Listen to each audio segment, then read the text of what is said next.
Самарбек Жумабаев 13 жылдык тажрыйбасы бар куткаруучу. Ал бул кесипти өзү сүйүп тандаганын айтат. Анткени куткаруучунун негизги милдети ар кандай кырдаалга кабылган адамдардын өмүрүн сактап калуу. Көп кабаттуу үйлөрдүн ичинде жаш балдар менен калып кетет. Же болбосо оорукчан адамдар калып кетет кулптанып. ДТП болгонсо чыгабыз. ДТПда дагы өзүбүздүн оборудованияларыбыз бар. Ошолордун жардамында ошол баягы ДТП учурунда кыпчылып калган жабырлануучуну же болбосо жансыз денени алып чыгуу иштерин жүргүзөбүз да.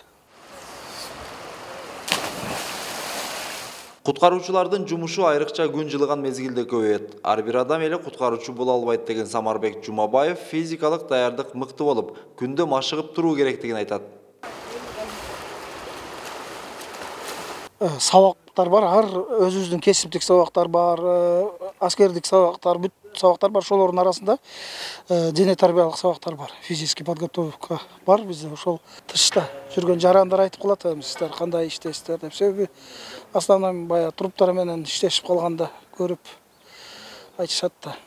Кандай. Основной психологический подготовленный балдар керек.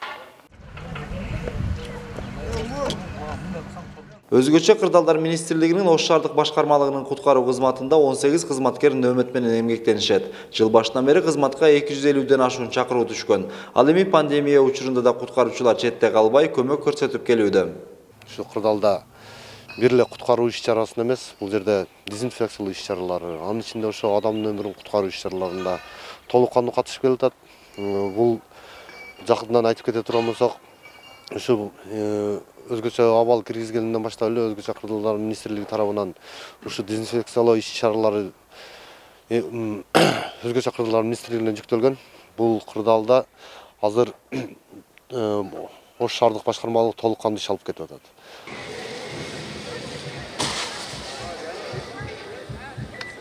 Айдоочу автоунун башкарылбастан жолдо коюлган тосмолорун ураган.